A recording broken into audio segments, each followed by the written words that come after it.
श्री कृष्ण चैतन्य प्रभु नित्यानंद श्री अद्वैत गदाधर शिवासादि श्री गौरभक्तवृंद।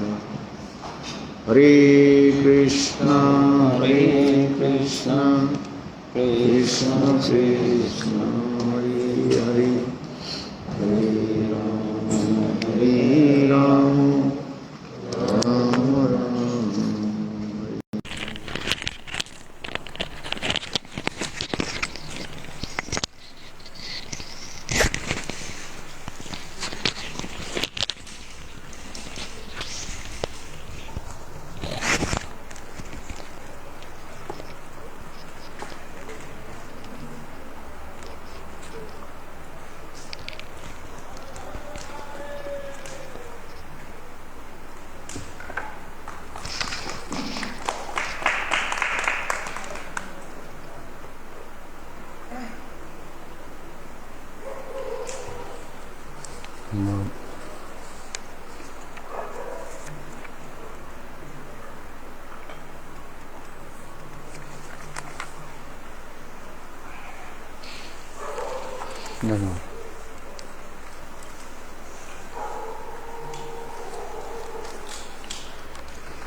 जन्मादस्य जतो अन्नयादितरतश्चार्थेषु अबुद्धंसराट् तेने ब्रह्म हृदा ज आदि कवये मुह्यन्ते यत्सूरय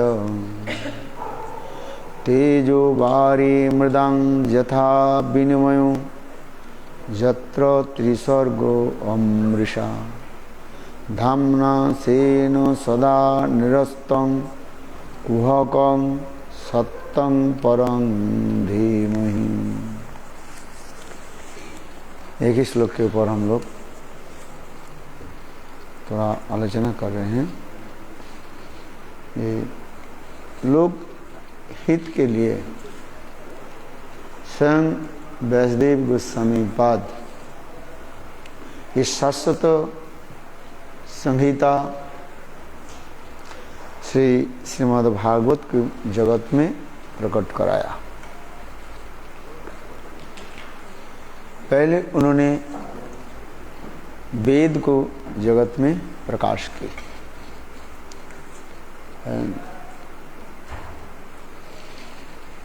एक ही वेद पहले लिखा, इसके बाद वेद के 4 भाग में विभाजित किया,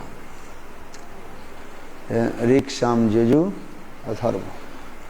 4 वेदों के उन्होंने जगत में प्रकट किया। फिर वेदों की भाषा, वेदों की तात्पर्य अत्यंत गंभीर होने के नाते लोगों की उसमें विचार प्रवेश नहीं कर पाया।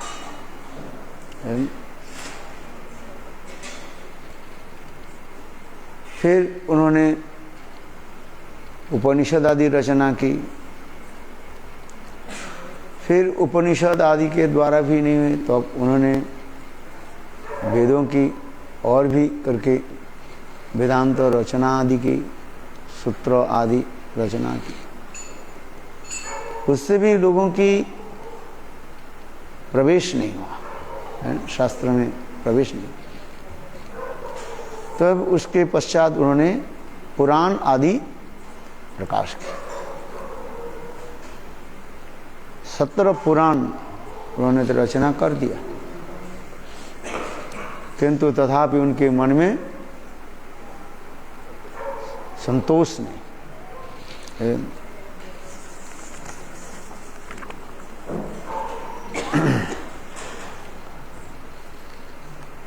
इसलिए एक दिन सरस्वती नदी के तट पर अपने समस्त प्रातःकृत्यादि करके जब बैठे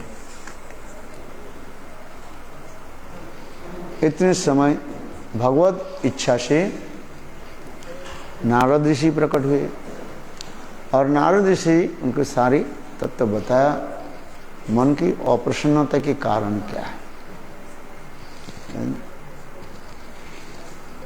उस समय नारद ऋषि ने कहा, ये आपने जो कुछ ग्रंथ रचना आदि की, लोगों की संतोष नहीं, लोगों के मन में अनेक प्रकार तनाव आदि सृष्टि होने लगी है।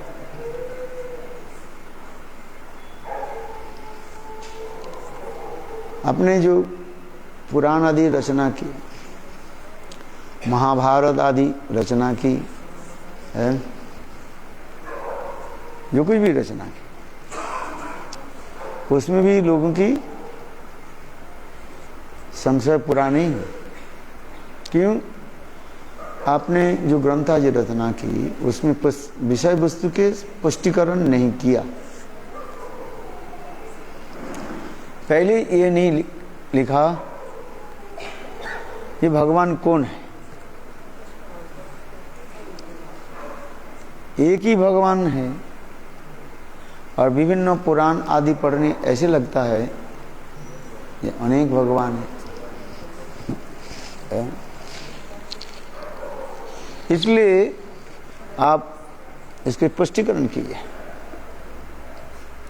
कृष्णस्तु भगवान स्वयं एते चंस कलापुंस कृष्णस्तु भगवान स्वयं। स्वयं भगवान कृष्ण इसके प्रतिपादन कीजिए।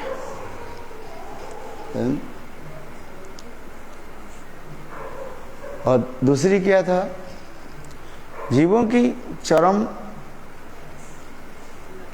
लक्ष्य क्या है, क्या प्रतिपाद्य विषय क्या जान से धर्म अर्थ काम मोक्ष, ये जीवों की चरम लक्ष्य नहीं है। साधारण रूप में लोग त्रिवर्ग के लेकर चलते हैं, धर्म अर्थ काम। इससे अधिक ज्ञान होने पर मुक्ति के तरफ लोग जाते हैं, किंतु मुक्ति ही जीव की चरम लक्ष्य नहीं है। मुक्ति के ऊपर जो वस्तु है, पंचम पुरुषार्थ कृष्ण प्रेम के बारे में आप स्पष्टीकरण कीजिए। पंचम पुरुषार्थ कृष्ण प्रेम, और वो पंचम पुरुषार्थ कृष्ण प्रेम की सर्वोत्तम जो वस्तु उसको भी स्थापन कीजिए।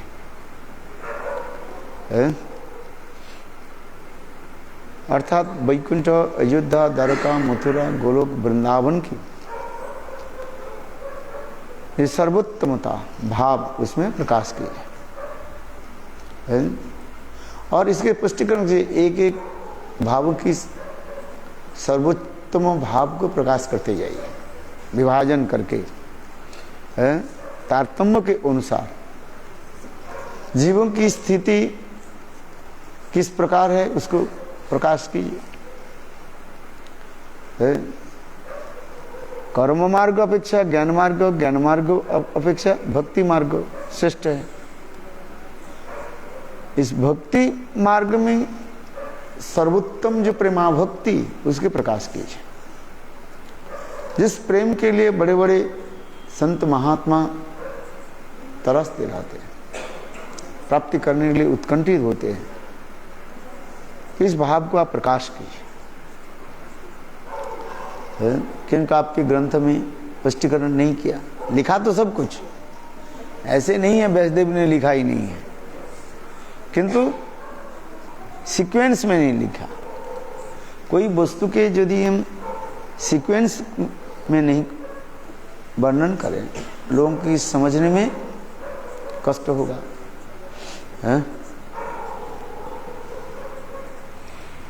इसलिए व्यासदेव नारद ऋषि ने कहा इस वस्तु के आप स्पष्टीकरण कीजिए स्टेप बाय स्टेप। और चौथा क्या है, ये भगवान की सुंदर जो मधुर लीला, द्वारका लीला, मथुरा लीला और वृंदावन की जो लीलाओं जो है इसकी विभाजन करके है, भाग करके स्पष्टीकरण कीजिए, एक साथ में मिलाइए मत। जैसे चैतन्य महाप्रभु रूप गोस्वामी पाद की क्या कहा है, बोला याद है? रूप गोस्वामी पाद जब वृंदावन से महाप्रभु के साथ मिलने के लिए आ रहे थे जगन्नाथपुरी में है, और उस समय रूप गोस्वामी पाद एक ग्रंथ लिखने के लिए मनी मन विचार कर रहे थे है? आज कृष्ण पर ऊपर एक ग्रंथ लिखना है। तो उस समय जब सत्यभामापुर में आए, मंदिर में जब रात्रि में विश्राम किया, संग सत्यभामा देवी कहने लगे देखो ये मेरा जो कथा जो है तुम अलग करके रचना करो। समझे? अर्थात सत्यभामा द्वारकापुरी की कथा जो है वो अलग करके करो है। फिर इसके बाद चैतन्य महाप्रभु जब रूप गोस्वामी पाद जब महाप्रभु से मिले, महाप्रभु अचानक शब्द कहा दिया, कृष्ण के ब्रज होते ना करो बाहिर है? कृष्ण के ब्रज होते ना करो बाहिर, अर्थात ब्रजनंदन कृष्ण ब्रज में ही रहें, वो लीला स्थापन करो। मथुराधीश कृष्ण मथुरा में रहे और द्वारकाधीश कृष्ण द्वारिकापुरी में रहे। अर्थात तात्पर्य वृंदावन लीला और पूर्व लीला, ब्रज लीला और पूर्व लीला। पूर्व माने द्वारकापुरी, मथुरापुरी है। ये कह रहे हैं ये ब्रज लीला और पूर्व लीला, ब्रजपुर पूर्व लीला माने मथुरा और द्वारका, विशेष करके द्वारकापुरी है, एक साथ में मत मिलाओ।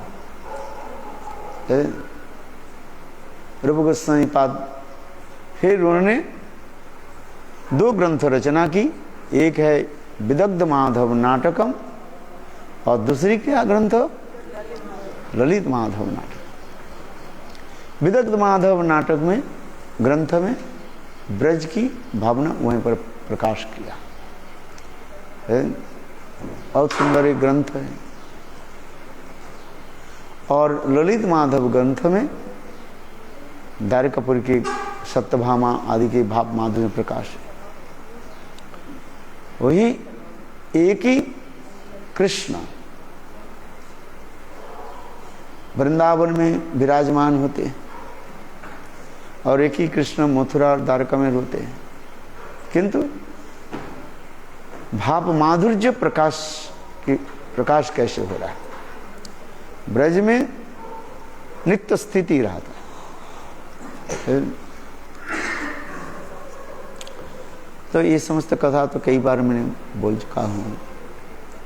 ये ब्रजेंद्र कृष्ण ब्रज से छोड़ करके कहीं नहीं जाते। वृंदावनम परित्यज्यम पादमेकम न गच्छा, वृंदावन के छोड़ करके नहीं जाते।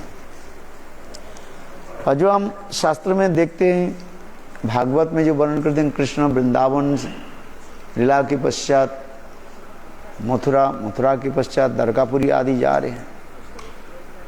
वास्तव रूप में वो संग नहीं जा रहे हैं, उनकी प्रकाश वैभव आदि है जाते हैं, और जाते भी नहीं हैं वो। अब उसके सीमा के पश्चात है वहीं से वो अंतर्ध्यान हो जाते हैं, और उधर के जो कृष्ण वहीं पर बैठ करके चले जाते हैं। जिस प्रकार अक्रूर कृष्ण बलराम को लेकर के एक जब रथ में बैठा करके वृंदावन से मथुरा के ओर चलने लगे, और वृंदावन मथुरा की जो परिसीमा जो है, वृंदावन और मथुरा की जो परिसीमा जिसे कहते हैं अक्रूर घाट है, वहीं पर आकर के वृंदावन कृष्ण रथ से अंतर्ध्यान हो गए। और साथ ही साथ मथुराधीश कृष्ण उस रथ में बैठ गए, किंतु लोगों की प्रतीति नहीं हुई। आज और सभी सोच रहे हैं वही कृष्ण वृंदावन से मथुरा प्रवेश कर रहे हैं। इसलिए जीव गोस्वामी पाद कहते हैं वहां पर अनेक प्रकोष्ठ है। प्रकोष्ठ समझते हो? प्रकोष्ठ क्या है? कक्ष है। जोगमय लीलादि कराने के लिए अनेक प्रकोष्ठ बनाए। जैसे एक ही विशाल बिल्डिंग है, उसमें अनेकों क्या सेक्शन है, तल है, माने फ्लोर से है। लोग तो एक ही दरवाजे में सब प्रवेश कर रहे हैं, और प्रवेश करके फिर अपने अपने फ्लोर पर जा रहे हैं। कोई 1 मंजिल पर जा रहे हैं, कोई 2 मंजिल, कोई 10 मंजिल, 20 मंजिल, 100 मंजिल तक चलते जा रहे हैं। उसमें भी अनेकों सेक्शन भी है कि नहीं है? ठीक उसी प्रकार मानो अनेकों कक्ष है उसमें, और भगवान जोग माया के द्वारा ठीक उसी को भी उसी प्रकार करा देते हैं। जैसे एक उदाहरण दे रहे हैं, कृष्ण वृंदावन से मथुरा पधारे, उस समय उनके सखा लोग भी चले, यहाँ पे नंद महाराज भी पधारे, किंतु वास्तव रूप में वो लोग नहीं आए। कोई ब्रजवासी, एक भी ब्रजवासी वृंदावन छोड़ करके मथुरा में नहीं आए। ये जीव गोस्वामी पाद लिख रहे, बोले क्या कैसे थे? न उनके एक प्रकाश आने लगे सब,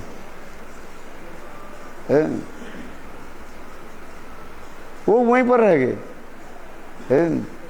विरह भाव आदि आस्वादन करने के लिए जोग मैंने वहीं पर उसको रख दिए, और उनके प्रतिमूर्ति व प्रकाश सब आने लगे। एक्चुअल नंद महाराज भी नहीं आए, कोई भी नहीं है, क्योंकि कृष्ण आए तो कृष्ण के परिकर तो आएंगे ना,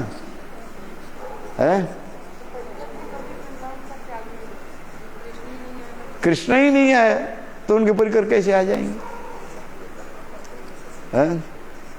जीव गोस्वामी पाद बहुत सुंदर में से वर्णन किया गया। ये अस्त वास्तव में जोग में वो लीला संपादन करने के लिए ऐसे ऐसे दिखा दिया। लोग सोच रहे वही आ रहे। श्रीमद् भागवत में भी स्पष्टीकरण वर्णन होते जा रहे हैं। नंद महाराज आए और जब जाने के समय कह रहे हैं ये मेरे साथ चलो। कृष्ण ने बहुत सुंदर युक्ति दिखा दिया, जब मैं जाऊं तो मेरे साथ बलदेव भी चले जाएंगे, हैं? और बलदेव प्रभु चले जाएं तो वसुदेव महाराज दुखित हो जाएंगे, हैं? बोले कृष्ण तो गए, नंद महाराज तो गए अपने बेटा के लेकर के, और मेरे पुत्र बलराम को लेकर के गए, हैं? ऐसे टीकाकार वर्णन करते जा रहे। इसलिए कृष्ण ने कहा देखो मैं आ रहा हूं, आप जाइए पिताजी, हैं? और कृष्ण ने जाने के जो जाएंगे उसकी प्रतीत कराने, विश्वास कराने के लिए कृष्ण ने किया कि अपने जितने भी वस्त्र अलंकार आदि नंद महाराज को दे दिया। जैसे मैंने कहा मैं जा रहा हूं, मेरे सामान दे दिया, तब ये विश्वास क्या हो गया? आ रहे हैं। ठीक उसी प्रकार कृष्ण ने क्या की ना, अपने अलंकार वस्त्र आदि ये समझ दे दिए। नंद महाराज वो बहुत सरल थे, विचार करने लगे, हैं? कृष्ण जो कहा ये सत्य है, हैं? ये वास्तव सत्य है। इतने दिन के पश्चात वसुदेव महाराज हैं बलराम से मिले, परिवार के साथ मिले, हैं? और मैं जाऊं, यदि मेरे पुत्र कृष्ण के लेकर के चले जाऊं, और बलराम कृष्ण बिना नहीं रह सकते, ये बलराम चले जाएंगे। इसलिए अपने सुहृद मित्र होने के नाते, सुहृद भाव होने के नाते नंद महाराज बेचारे बात ठीक है। कृष्ण ने कहा, क्या कहा? मैं अभी आ रहा हूं, 2-4 दिन रह करके मैं आता हूं। तो नंद महाराज चले गए, किंतु वास्तव रूप में वहीं पर भी एक प्रकाश भी बना दिया उन्होंने।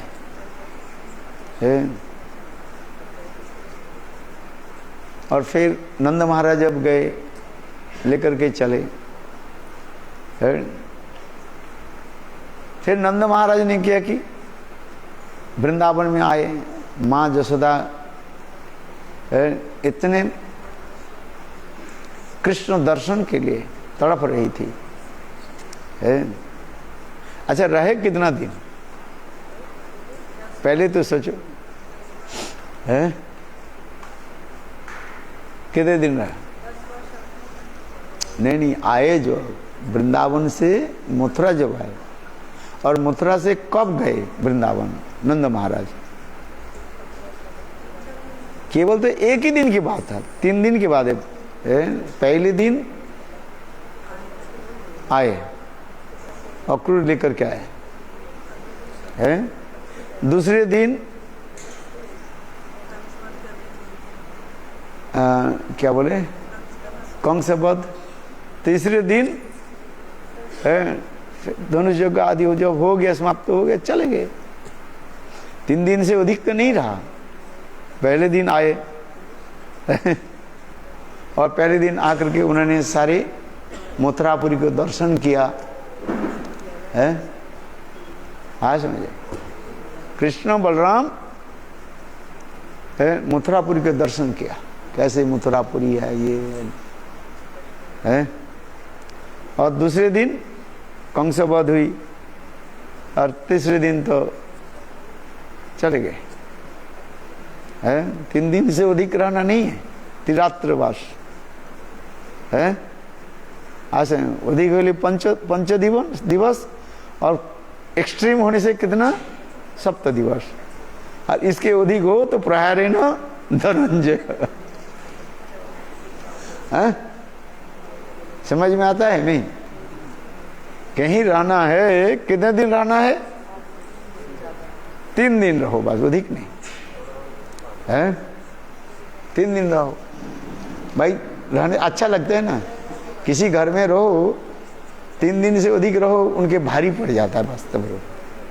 अच्छा तो कहते हैं महाराज रहिए रहिए रहिए, है कि नहीं है? बोलना तो बहुत सरल होता है, मीठा तो होता लगता है। इसको पूछो आपके घर में जाता हूँ ना, कितने परेशान तो हो जाते हैं। बात सही है ना? है खाना पिनाना, बुलाना करना है, फिर गाड़ी लेकर के चलना, वो क्या प्रोग्राम बनाना, वो करना वो करना, पागल हो जाते कि नहीं? 5 दिन पागल हो जाती है। बोलना तो सहज होता है, पहले दिन तो अच्छा लगता है, दूसरे दिन थोड़ा है, और तीसरे दिन मन में सोचता है चौथे दिन कब होगा भाई, ठाकुर जी विदाई हो जाए। है कि नहीं? बोलते हैं किंतु वास्तव ये सत्य होता है? तो आए थे कितने दिन? 1 दिन तो 3 दिन बस। वास्तव रहे कितने दिन? 1 दिन है। बाकी तो 1 दिन आना और 1 दिन जाना, बस। रहा कितने दिन? 1 दिन आना जाना, 2 दिन हो गया। रहा कितने दिन? है वो ठीक रहता है। नहीं तो और ज्यादा हो तो 5 दिन, और भागवत सप्ताह हो तो कितने दिन? 7 दिन। और इसके बाद बोले चलो सब विदाई। 1 दिन आना 1 दिन जाना। हैं? 7 और 2 दिन 9 दिन ये नवरात्रि और करते हैं लोग। आप ठीक बोल रहे हैं। आज से शुरू हो गया नवरात्रि है। हाँ, तो इसलिए 9 दिन हो गए बोल रहे हैं। 3 दिन से हो गया 9 दिन बना दिया नवरात्रि। और एक पूजा होता है ना 11 दिन, किसको होता है? कोई देवती की पूजा 11 दिन भी होता है ना। देखो आप, गणेश जी की पूजा कितने दिन होता है? हैं?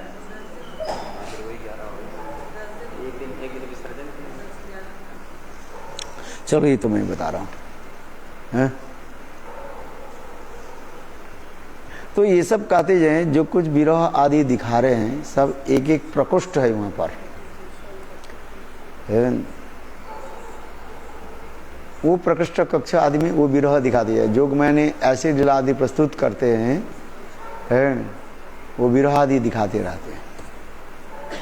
इसलिए जीव गोस्वामी पाद एक टीका में संदर्भ में लिखा गया, ये वहीं पर एक प्रकोष्ठ है जो विशाल, ये जो वैकुंठ धाम, और वैकुंठ के ऊपर यदि महावैकुंठ धाम, महावैकुंठ के ऊपर द्वारिकापुरी है ना। महावैकुंठ के बाद गोलोक वृंदावन धाम कहा जाता है।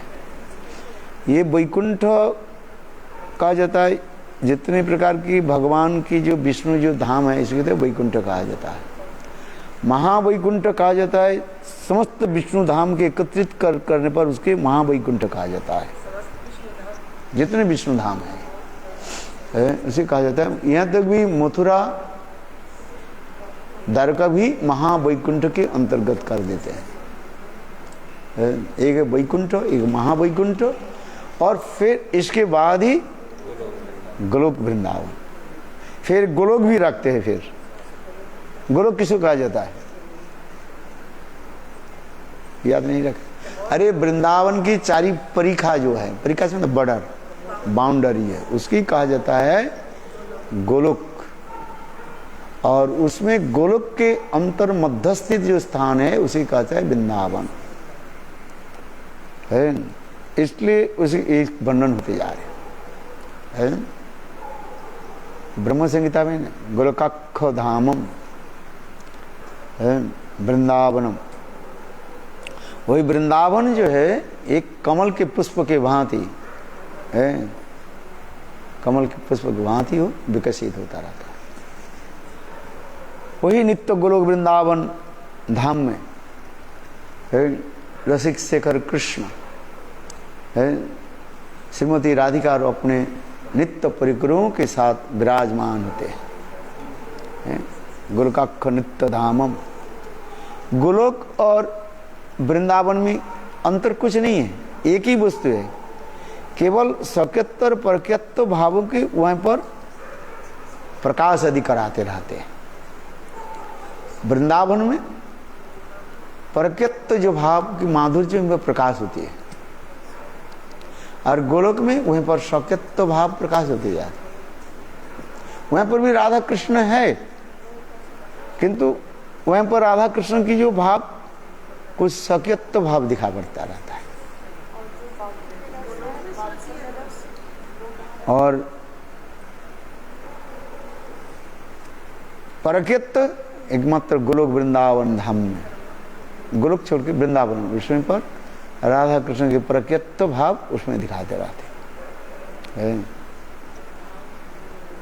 जैव दोनों पढ़ो, गोलोक और वृंदावन की वैशिष्ट क्या है, ये दोनों पढ़ा कि नहीं? उसमें देखो वहां पर प्रश्न कर रहे हैं विजय कुमार बाबा जी महाराज के प्रश्न किया जी, गोलोक और वृंदावन यदि एक ही हो तो इसे वैशिष्ट क्या है? तो वैशिष्ट वहीं तो है, वहीं पर एक है, तो यहाँ पर परक्यत्व भाव, गोलोक में भी परक्यत्व भाव है, किंतु परक्यत्व भाव प्रकाश नहीं हो रहा है, माधुर्य क्या बोले, सकृत्य भाव हो जाता है। जैसे विवाह आदि नहीं करके एक ही साथ में रहने लगे रहते रहते, और वो क्या हो जाता है, सकृत्य भाव दिखाई पड़ता रहता है, पति पत्नी के भाव दिखाई पड़ता रहता है। विवाह नहीं होने पर जो एकत्र रहते उसके परकृत्य आ जाता है, क्योंकि विवाह तो नहीं हुआ है, परकृत्य रहता है, किंतु वो परकृत्य एकत्र रहते रहते उसको क्या हो जाता है, सकृत्य भाव दिखाया जाता है, पति पत्नी के भाव उत्पन्न हो जाता है। पति पत्नी भाव तब होता है जब विवाह आदि करके विधि नियम के जब पालन करते हैं तब सकृत्य भाव होता है। और वहीं पर क्या होता है, विवाह तो नहीं किया, राधा वहीं पर राधा कृष्ण भी है, कहाँ, गोलोक में, किंतु उसमें विवाह विधि नहीं दिखाया गया उनको है। एक ही साथ में रहते, जैसे जैसे वेस्टर्न कंट्री में अधिक दिखाई जाता है, उधर विवाह विधि दिखाया ना, द्वारकापुर में विवाह विधि दिखाया, किंतु गोलोक में विवाह विधि नहीं दिखा रहे हैं, नहीं दिखा करके वहां पर एक ही साथ में रहते हैं, नित्य मिलन आदि दिखाते रहते हैं। जैसे वेस्टर्न कंट्री में दिखाया जाता है विवाह विधि नहीं है, कोई जरूरी नहीं है ये विवाह करें और नहीं करें है।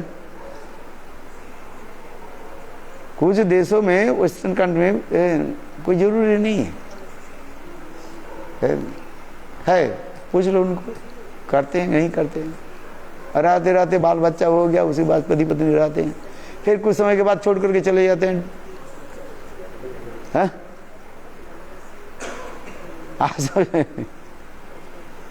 तो इससे क्या होता है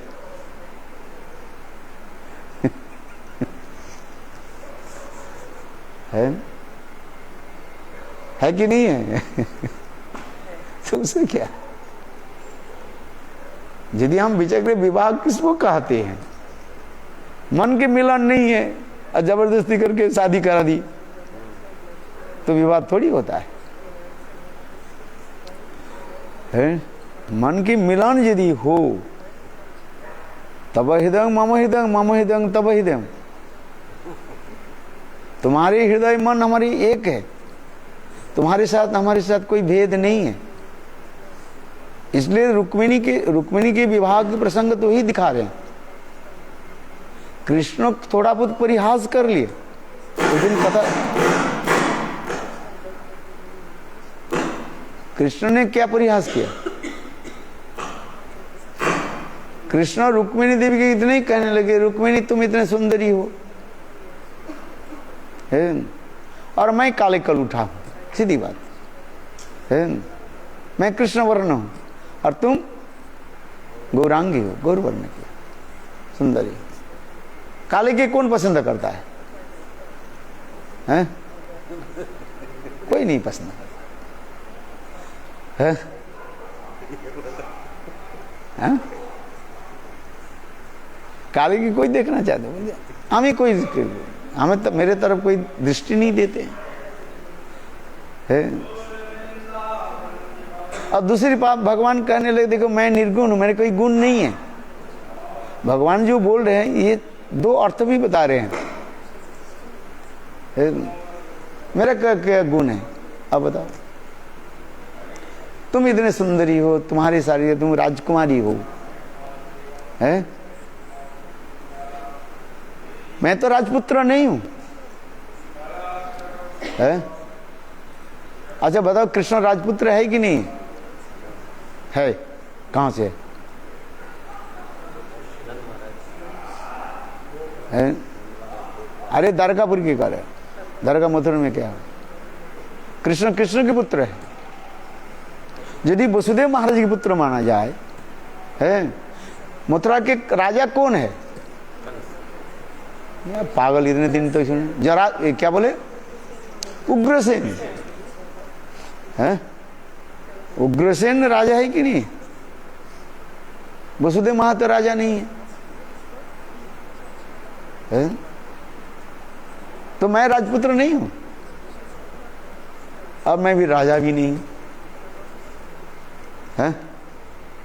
बात है, कृष्ण जो करे सत्य ही है।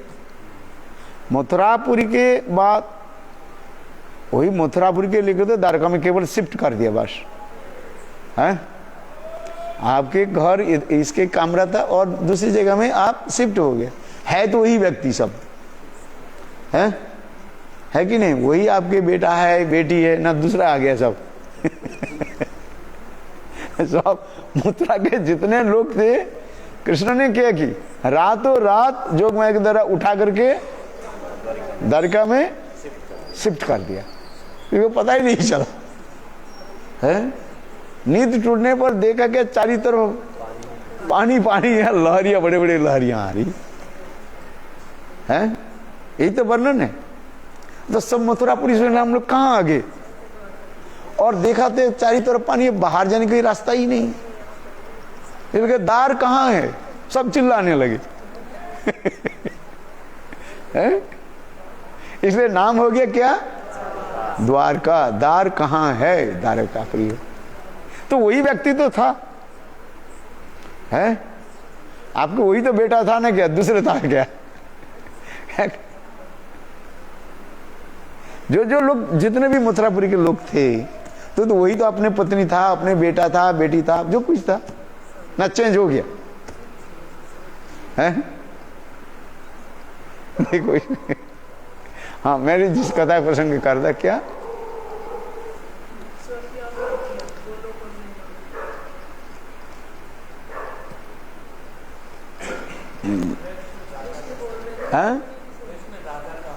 हाँ, कृष्ण तो राजा नहीं है। कृष्ण स्वयं कह रहे हैं रुक्मिणी को, रुक्मिणी देखो तुम राजकुमारी हो, है? रुक्मिणी तो राजकुमारी थी है, और मैं राजकुमार नहीं है।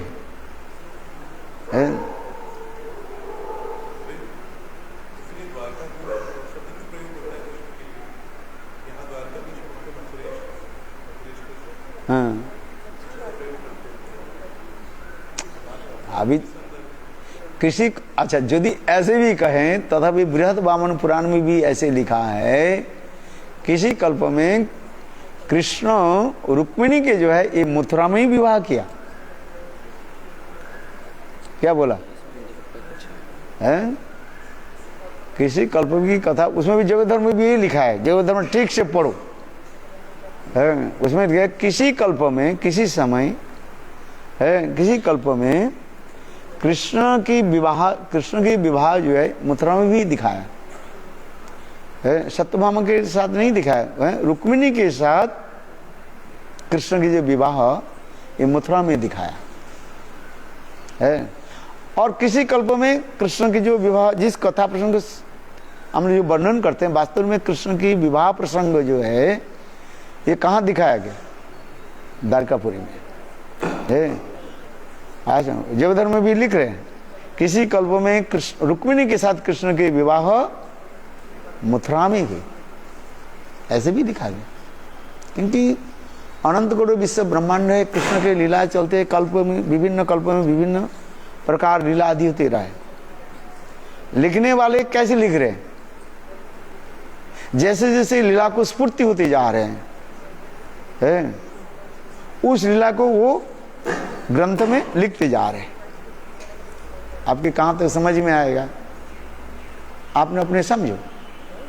भगवान की जो लीला चल रही है, अनंत कोटि विश्व ब्रह्मांड में लीला चल रही है, जो लीला चल रही है, जो लीला को लिखने वाले, ग्रंथ में लिखने वाले हैं, वो लीला को दर्शन कर रहे हैं, दर्शन करके लिख रहे हैं। ये जरूरी नहीं है हर ब्रह्मांड में एक ही लीला चले है। किसी ब्रह्मांड में पुतनावध लीला चल रही है, किसी ब्रह्मांड में दूसरी लीला चल रही है, क्या बोले, और लीला आदि चलती जा रही है।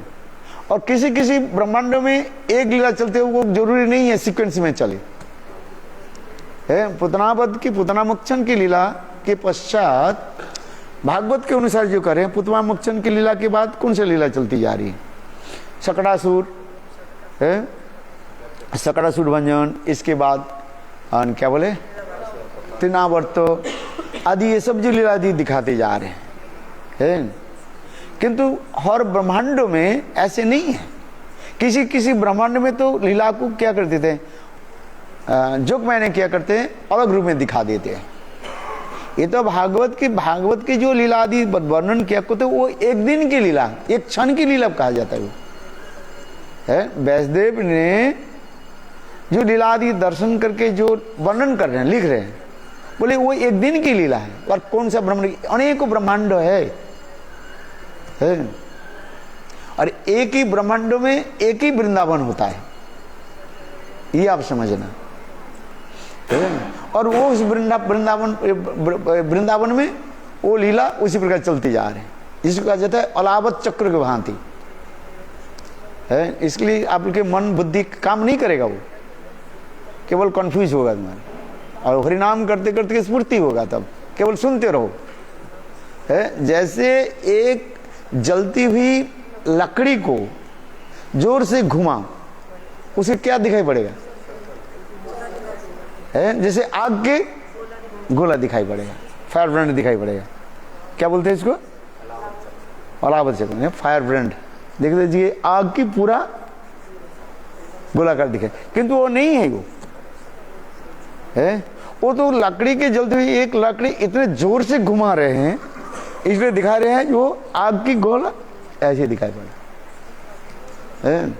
ठीक उसी प्रकार जो मैंने किया कि कृष्ण की जो ये समस्त लीला आदि जो है प्रकट आदि ब्रह्मांडों में ये सब लीला आदि कराते रहते।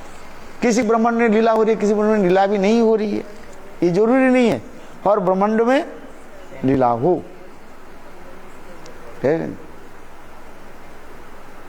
हर ब्रह्मांड में लीला हो ऐसे कोई जरूरी नहीं। किसी ब्रह्मांड में लीला चल रही, किसी ब्रह्मांड में नहीं है। किसी ब्रह्मांड में जो है एक लीला को और लीला चलती जा रही है। जो ऐसे उच्च कोट के संत महात्मा है भाव दशा में जब चले जाते हैं और जोग मैंने किया कि अनेकों ब्रह्मांड के लीलाओं के उसके निकट प्रकट कर देते हैं और उस लीला को देख करके मानो वो लिखते जा रहे हैं, वो लीला को देखते जा रहे हैं। तो इसलिए उस लीला को जब देखते लिखते जा रहे हैं, किसी ब्राह्मण ने कुछ लीला हो रही, इसलिए वो क्या सीक्वेंस टूट जाता है, जरूरी नहीं रहता है। विशेष करके कृष्ण के जो असुर मारण आदि जो लीला, वो तो नित्य अप्रकट गोलोक वृंदावन में धाम में नहीं है, वो केवल भाव मात्र है, उसके प्रतीत करा देते हैं। केवल असुर मारण आदि लीला प्रकट ब्रह्मांडों में, इस ब्रह्मांड में कृष्ण की लीला चल रही है। वो भी अनंत कोटि ब्रह्मांड है, एक नहीं है।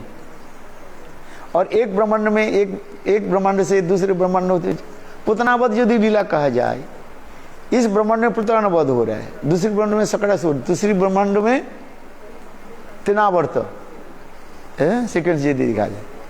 किंतु अब किसी ब्रह्मांड में जाकर को तृणावर्त नहीं हो करके दूसरी कोई लीला हो जाता है, तृणावर्त लीला है ही नहीं वहां पर,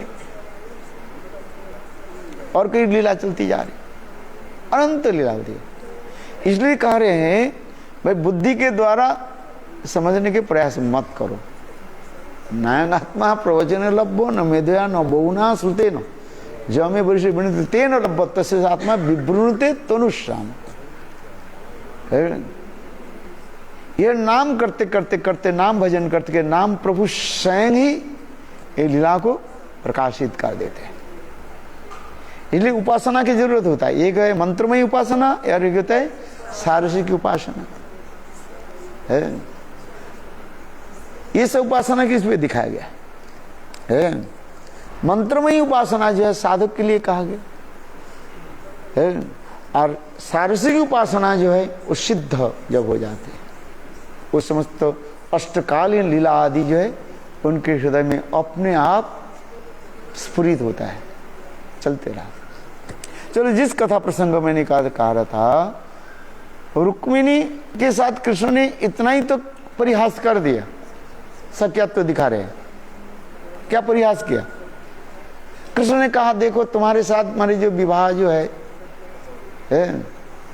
ये तो मानो अकस्मात हो गया, कोई परिकल्पित नहीं था, है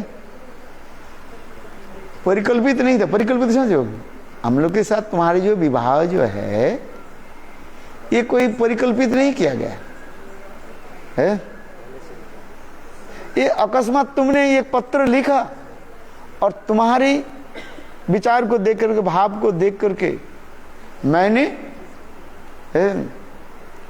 स्थिर किया तुम्हारे साथ विवाह करने के लिए। वो भी रातों रात ही हो गया है। श्रीमद् भागवत के अनुसार रुक्मिणी की विवाह जो है रातों रात ही मानो, माने समय कहाँ था।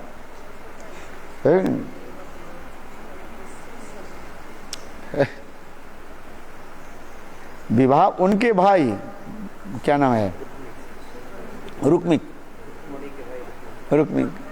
है, वो जबरदस्ती करके बोले नहीं, रुक्मिणी के साथ विवाह किसके साथ होना चाहिए? शिशुपाल के हाथ कराओ। रुक्मिणी नहीं चाहती थी, है रुक्मिणी जानती है शिशुपाल दुष्ट है, असुर है, कोई परिकल्पित नहीं किया, कुछ नहीं किया, किंतु उसके भाई ने जबरदस्ती कर इस विवाह है। तो विवाह की पहले दिन क्या होती है, वो गौरी पूजन आदि क्या क्या करते रहते हैं, चलो जो है मतलब दिशाचार के अनुसार है। और ठीक उसी दिन नारद ऋषि पधारे और नारद ऋषि आकर के कृष्ण के गुणाख्यान बयान करने लगे। कृष्ण के गुणाख्यान सुन करके रुक्मिणी के विचार करने लगे कि किसी न किसी प्रकार से कृष्ण के साथ हमारे विवाह हो है। इसी किसी की वजह से श्रवण जातो प्रेम, कल मैंने कहा था ना, प्रेम उत्पत्ति के अनेकों कारण दिखाया गया है। एक श्रवण जातो प्रेम और एक दर्शन जातो प्रेम और एक स्वतसिद्ध सहज गोपी प्रेम, सहज प्रेम है। हाँ समझे। तो रुक्मिणी कृष्ण की महिमा श्रवण करके उन्होंने पत्र लिख दिया है। कृष्ण वही कह रहे हैं जो तुम्हारे साथ हमारे जो विवाह आदि कोई परिकल्पित नहीं था है, कोई स्थिर नहीं किया गया है। और विशेष करके कृष्ण ये कहना चाहते हैं परोक्ष रूप में मैं भगवान हूं है। मेरे प्रति कोई भी सामान्य रूप में थोड़ा बहुत शरणापन्न हो जाए, मैं उनकी रक्षा करता हूं। मेरे काम क्या है? भगवान की कहा जाता है शरणागत पालक है। जो शरण में आ जाता है, भगवान के शरण में आ जाता है, उसकी पालन करते हैं। ये भगवान के नियम है। शरणागत पालक तो थोड़ा सा हाथ उठा करके बोल दे ये प्रभु मुझे रक्षा करो, भगवान उसकी रक्षा करते हैं। शरणागत पालक है। गजेंद्र ने के पुष्प के उठा करके इदं पुष्पं तुभ्यंग नमः, और साथ ही साथ भगवान श्री हरि आकर के उनकी रक्षा किया कि नहीं किया है। वो क्रोकोडाइल क्या बोलते हैं, मगरमच्छ के चंगुल से है मुक्त कराया। शरणागत पालक भगवान है। तो कृष्ण वही कथा सुना रहे हैं। ये रुक्मिणी हमारे साथ तुम्हारे के विवाह की कोई परिकल्पना नहीं है। विवाह आदि के लिए अनेक प्रकार की विधि होते रहते हैं। पहले देखो उनके साथ ये मिलाओ, क्या मिला है, कुंडली मिलाओ, मिलते हैं कि नहीं है, कितने कैरेट रहता है, देखो कैरेट समझते हो कैरेट रहते है,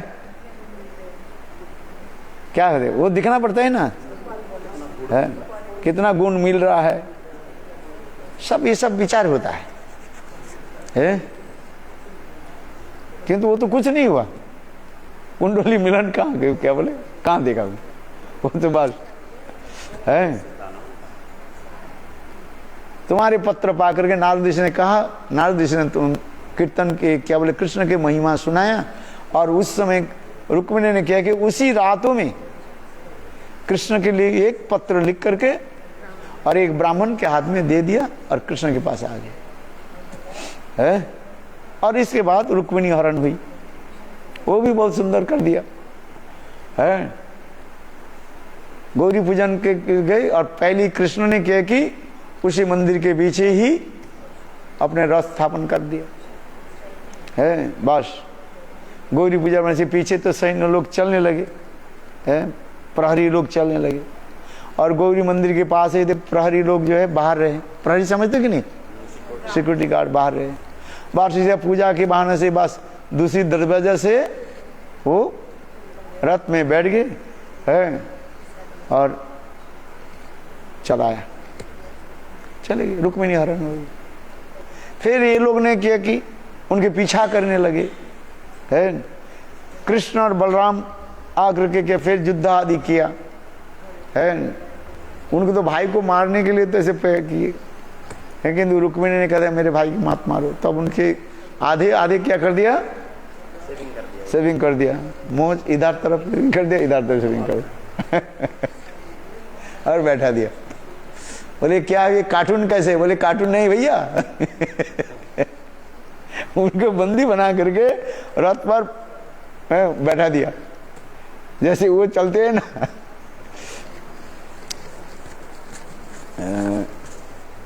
अरे प्रशासन में जो बैठा के रखते हैं क्या बोलते हैं है? ठीक उसी प्रकार प्रदर्शनी कहा जाता है। आज देखा ना जन्माष्टमी में है, अनेक जो है क्या बोले वो स्टैचू बिठा करके प्रदर्शन चलते रहते, उसके पीछे पीछे लोग चलते रहे। तो उनको क्या किया, रुक्मिणी को एक रुक्मा न क्या है, रुक्मिणी को क्या किया, उसे एक कार्टून बना दी बेचारा बैठा रहे। तो ये सब तो वर्णन होते जा रहे हैं। तो भगवान उसी प्रकार कह रहे हैं भाई देखो हमारे साथ तुम्हारे विवाह कोई परिकल्पित नहीं है। आज ये तो केवल अचानक हो गया। फिर कृष्ण ने किया कि विधिवत, फिर विधिवत भी विवाह किया, ये नहीं है ये नहीं किया। रुक्मिणी हरण के पश्चात कृष्ण ने किया कि घर में उनके साथ विधिवत है ब्राह्मणों के द्वारा यज्ञ आदि कराया है।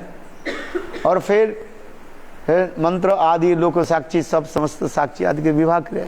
तो विवाह किया कि नहीं किया है? विधिवत किया कि नहीं किया? विधिवत किया है कि नहीं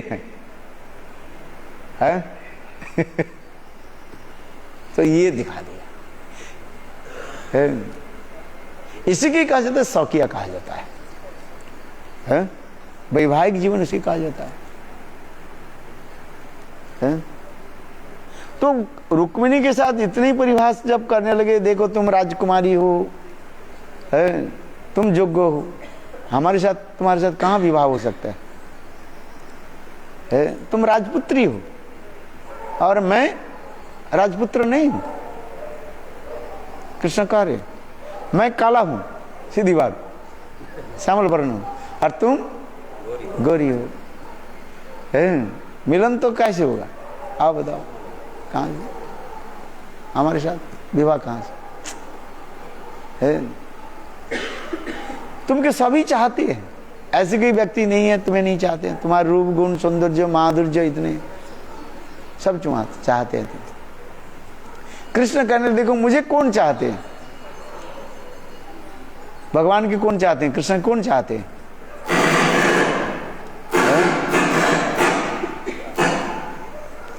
भगवान के कौन चाहते हैं? कृष्ण के कौन चाहते हैं? जो निर्धनी है, जिसके पास धन संपत्ति नहीं है, कहते भगवान मुझे पास आ जाए।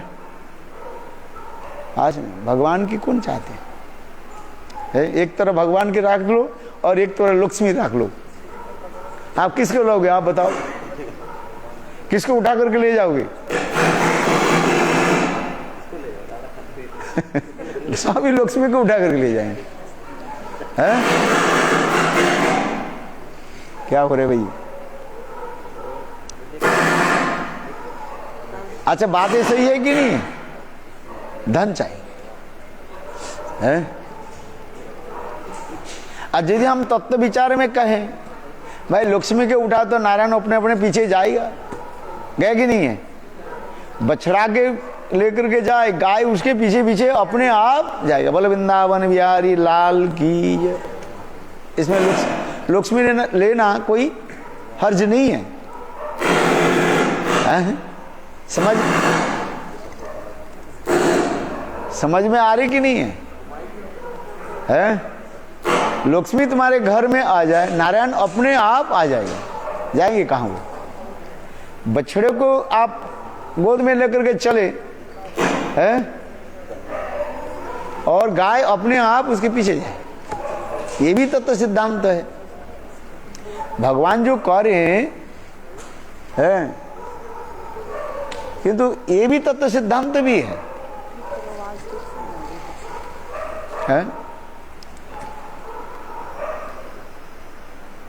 एक स्थूल विचार और एक सूक्ष्म विचार लिया जाए। स्थूल विचार में लक्ष्मी के यदि ले, स्थूल विचार में सब लक्ष्मी धन सब चाहते हैं हम, भगवान को उन चाहते हैं। और सूक्ष्म विचार करे भाई लक्ष्मी आ जाए हमारे घर में तो नारायण स्वयं आ जाएंगे, भगवान स्वयं आ जाएंगे, है? क्योंकि शक्ति आ जाए, शक्तिमान उनके पीछे भेजे। इसलिए ब्रज में क्या बोलते हैं? राधे राधे जपेंगे चले आएंगे बिहारी, हैं? राधे राधे जपे चले आएंगे बिहारी। आज आएंगे कि नहीं?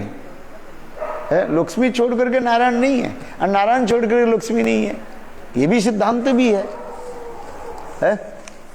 किंतु भगवान क्या करें, कृष्ण क्या करें? देखिए मुझे कोई नहीं चाहते है, तुमको सब चाहते हैं, तुम रूपो कितने सुंदरी हो सब। अच्छा देखो इस कृष्ण और कृष्ण ने इसने कहा, इतना ही कहा दिया, तुम चाहो ये शिशुपाल के साथ तुम्हारे विवाह हो जाए, है? मैं ही करा देता हूं, है?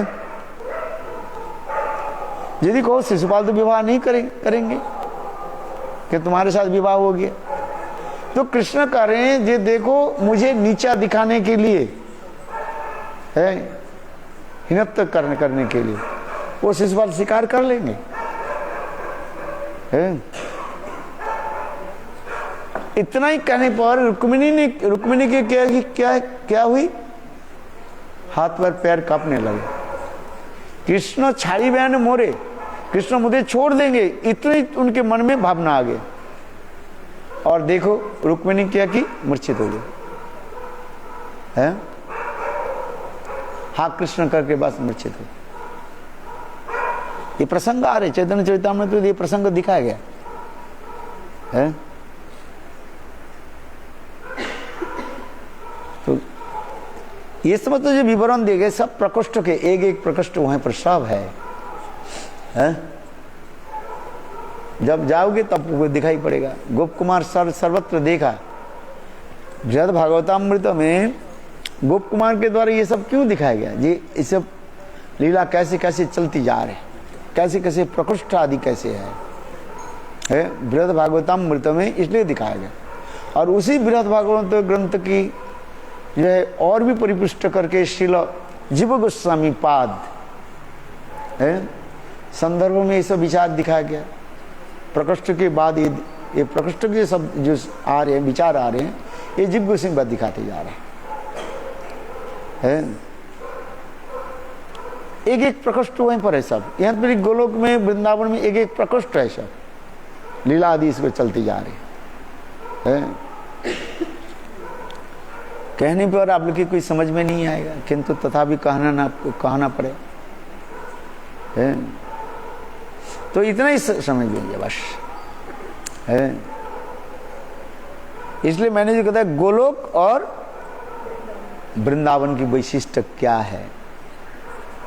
सख्यत्व पारक्यत्व, किंतु वहीं पर भी गोलोक में भी पारक्यत्व है, किंतु वो पारक्यत्व किसी सख्यत्व के भांति प्रकाश होते जा रहे हैं। वहीं पर वैवाहिक जीवन नहीं दिखाया गया है, इसलिए उसके पारक्यत्व मान रहे हैं। कहाँ? गोलोक में। और गोकुल में, वृंदावन में जो दिखा रहे हैं वहीं पर पूर्णत्व रूप में पारक्यत्व दिखा रहे हैं। हाँ सर, राधा जी के विवाह आदि दिखाया गया है। कहाँ पर? वृंदावन में दिखा रहे हैं, राधा जी के विवाह आदि दिखा दे। यदि राधा जी के विवाह नहीं हो, कृष्ण के साथ मिलन, पारक्यत्व नहीं रहेगा है। हाँ सर, ये दिखा दिया है, क्योंकि पारक्यत्व के रस जो आस्वादन जो है सर्वोत्तम कहा गया है।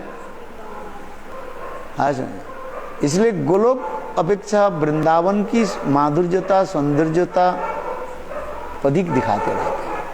यद्यपि गोलोक और वृंदावन व गोकुल में कोई भेद नहीं है, एक ही है, किंतु तथापि एक वैशिष्ट्य। इसलिए कहते हैं गोलोक किसी को कहा जाता है, वृंदावन की चारों तरफ एक परिखा व बाउंड्री कहा जाता है। इतना ही बस।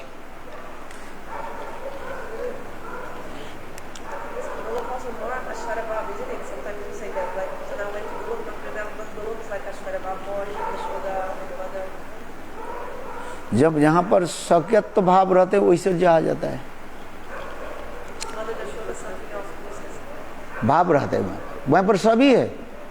कृष्ण वहाँ पर क्या बोले, माँ जसोदा भी है, नंद महाराज है, सभी परिवार लोग सब है। एक एक प्रकोष्ठ में सब रहता है, अलग अलग प्रकोष्ठ में रहते हैं। जैसे आपकी मकान है अनेकों क्या है, कक्ष है, कक्ष समझे, रूम्स है।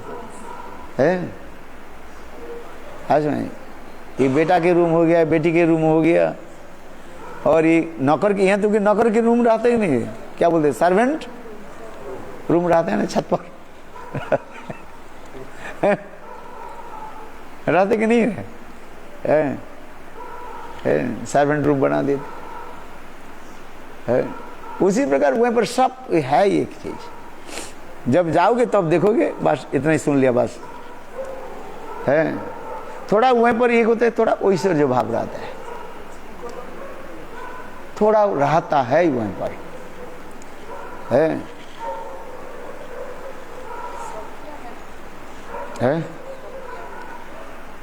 वहीं पर सख्य माने क्या है, पारक्यत्व है, किंतु सख्यत्व भाव रह जाता है। वहां विवाह तो नहीं हुई, राधा कृष्ण को वहीं पर विवाह नहीं दिखाया गया, किंतु एकत्र रहने पर सख्यत्व भाव हो जाता है। चलो ज्यादा समझने के प्रयास मत करो।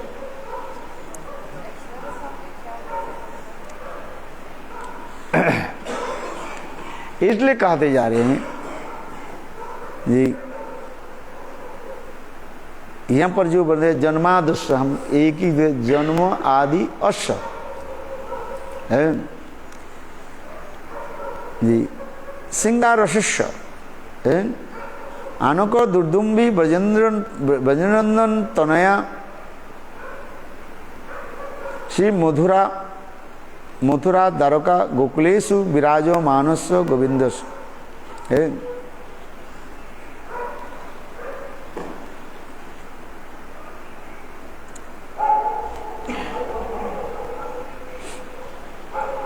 जन्म आदि समस्त रसों की उत्पत्ति कहाँ से हुई? श्रृंगार रस से उत्पन्न।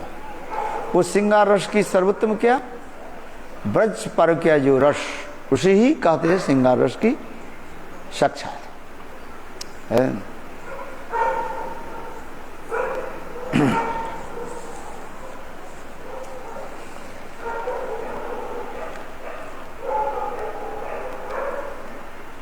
इसलिए कहते हैं जन्म आदि रस के कहते हैं, श्रृंगार रस के आदि रस कहा जाता है। आदि माने मूल कहा जाता है।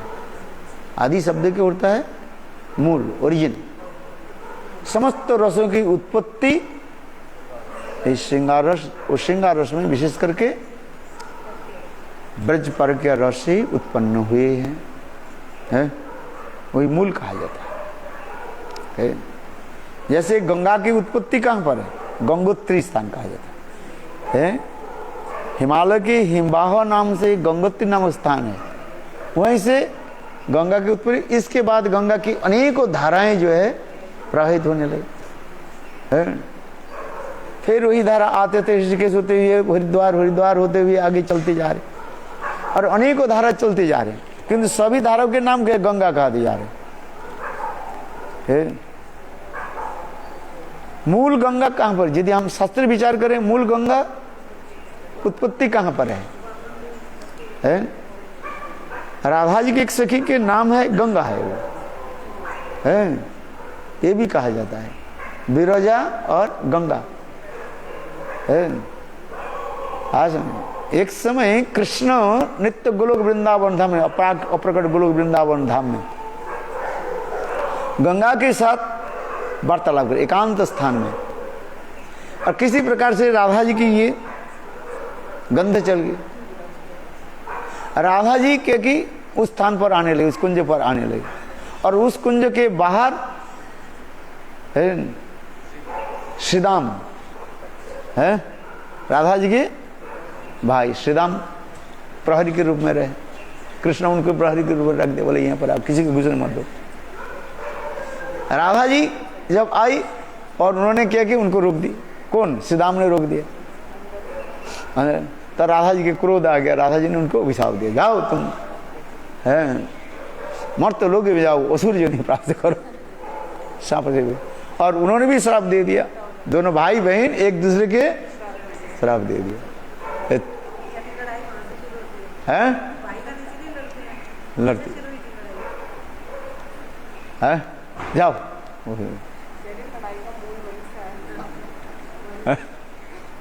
क्या अभिशाप दिया रहा श्रीदाम ने?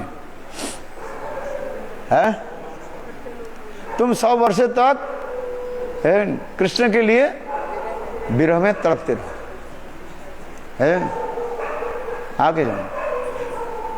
और किसी पुराण में ऐसे भी लिखा है, ये कृष्ण के साथ तुम्हारे विवाह नहीं होगा, है आगे जाओ, असुर के साथ तुम्हारे विवाह हो जाएगा, है ऐसे भी लिख दे शास्त्र में। तो उसी के तो है जो राधा जी, वही राधा जी यहाँ पर आए हैं कृष्ण के लिए विवाह। एक राधा जी की विवाह जो है आयन घोष के द्वारा, ये आयन घोष से हुई है। ब्रह्मांड पुराण में ये समझता लिखा है, राधा हृदय ब्रह्मांड पुराण है, इसमें लिखा गया राधा जी के साथ उनके साथ विवाह आदि को दिखाया गया। वो हमारी ग्रंथ है ना, क्या है मधुस्मृता राधा में देखो उसे है, ये समझते सब पुराण से लिखा गया है। राधा हृदय ब्रह्मांड पुराण, ब्रह्मांड पुराण, ब्रह्म वैवर्त पुराण, अनेकों पुराण में अनेकों कल्प की अनेक की कथा है, उसमें राधा जी के विवाह प्रसंग दिखाया गया है। तो फिर राधा जी ने किया कि जबरदस्ती सुदाम को ये कर दिया, राधा जी की शक्ति है ना, और भाई को जो है चलो तुम अभिशाप को जो हम जाते। राधा जी अंदर में गई, राधा जी वो अंदर में आई, कृष्ण डर गए है। गंगा के बोले गंगा क्या की जाए, गंगा बोले अंतर्ध्यान हो जाता, गंगा अंतर्ध्यान हो गई है। राधा जी आई, राधा जी कृष्ण की जाए बहुत डांटने लगी, ये बताओ किसके साथ तुम मिल रहे हो? बोले मैं किसके साथ नहीं मिले, कृष्ण तो झूठ बोलने भी बहुत एक्सपर्ट है बोले नहीं, यहाँ पर गंध आ रही है। फिर इसके बाद जो है राधा जी की पता चला, तब वो है यार तुम मर्त लोक में जाओ है। हाँ समझिए, वही गंगा मर्त लोक में आई है। ये समस्त जो है विवरण है, बहुत सुंदर कथाएं जो है साथ में दिखाया गया। इसलिए कहते हैं मूल गंगा जो है वो कृष्ण की एक सखी गंगा कहते हैं, उसकी गंगा पर विरजा कहते, विरजा इसको विगत रजा, जिसमें किसी प्रकार रजधर्म नहीं है, माने प्राकृत कोई धर्म नहीं है, आया समझे, सत्य रजो गुण अतीत है, गुणातीत है, किसी प्रकार उसमें नहीं। चलो, इसलिए एक विरजा गंगा की एक धारा की का एक स्वरूप में, विरजा के रूप में, वो भी विरजा नाम से एक भी सखी है, गंगा अथवा विरजा सखी भी कहा जाता है, कृष्ण की एक सखी कहा जाता है, ये समस्त वर्णन है। फिर उसी के जो है गंगा के रूप में प्रकटित हुए है, ये वास्तव रूप में जो हम जो कहते हैं ये भगीरथ जो गंगा के लेकर के आया है, ये तो लीला संपादन करने के दिखाने के लिए गंगा की धार आ रहे हैं। एक धारा जो है मंदाकिनी के रूप में, स्वर्गों में मंदाकिनी के रूप में, और भूतल में भगीरथी के रूप में, और पाताल में भोगवती गंगा के रूप में है। गंगा के 3 धारा बताया गया है।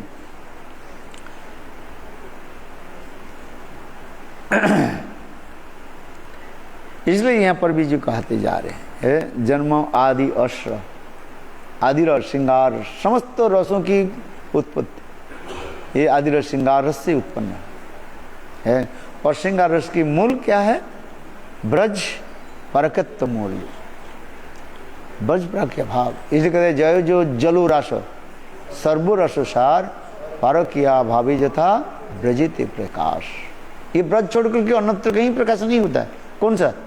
ये जो ब्रज परकिया भाव है, मर्तलोक में तो संभव ही नहीं है, ये तो नरकगामी है। हाँ, समझ में नहीं?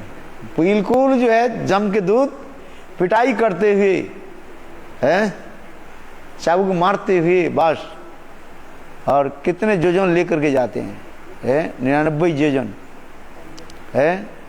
उसमें भागवत में वर्णन है परस्त्रीगामी परगाम, ये समझते जो दुष्ट दुराचारी जो है, महापापी का उसमें आ जाते सब नाम में, सब ब्लैक लिस्ट में नाम आ जाएगा, है कोई छुड़ाने वाला नहीं आएगा वो, है आज में ब्लैक लिस्ट में नाम आ जाए। भागवत पढ़ो, भागवत तो पढ़ते नहीं है सर, पढ़ा इस क्या बोले पंचम अजामिल के उपाख्यान के पहली वर्णन होते जा रहे हैं, सारे नरक के वर्णन है, छोड़ने वाला कोई नहीं है। आज में मद्यपाइस, शराब पीने वाले, परस्त्रीगामी, गुरुतल्पगामी है, ये समस्त गोहत्याकारी, ये समस्त सब महापापी के नाम में लिस्ट आ जाता है सब, है। किसी को पापी कहते हैं, किसी को महापापी, किसी को अति पापी, महापापी, ये समस्त पाप लिस्ट में सब एक एक करके वर्णन करते जा रहे हैं। और उनकी किस प्रकार दंड है उस प्रकार वर्णन है इसमें, है। इसलिए मैंने इसलिए कहा है कि भौमलोक में तो संभव ही नहीं है, स्वर्गलोक में भी संभव नहीं दिखा रहे है। अर्जुन अंतिम दिन अर्जुन जब स्वर्गलोक में गए है, आज 1 साल तक अर्जुन स्वर्गलोक में रहे, और सारे क्या बोले वेद क्या बोले विद्या को, अस्त्र विद्या को उन्होंने प्राप्त किया। और अंतिम जब सेलिब्रेट ये होते जा रहे, क्या बोले अंतिम दिन जब हो रहा है, मैंने क्या बोलते इसको, फेयरवेल दिन हो रहा है, उस समय देव समाज में बहुत सुंदर रूप में नृत्य गीत नाटक आदि चल रहे हैं, और उस समय वो कौन थे अप्सरा, उर्वशी नृत्य कर रही थी, है। और इतने समय अर्जुन की दृष्टि उनके ऊपर पड़ गई, और उर्वशी उनके ऊपर तरफ देख लिया, है। अर्जुन की दृष्टि उर्वशी के ऊपर पड़ गया, है। कितने तो नृत्य कार्य कर रहा है, यहाँ पर कलाकार तो कितने हैं। किंतु उस समय, ठीक उसी समय उर्वशी जब नृत्य कर रही थी, अर्जुन की दृष्टि उनके पर गई है। अठवें इंद्र ने ठीक उसी समय इंद्र ने किया कि अर्जुन की तरफ देख लिए।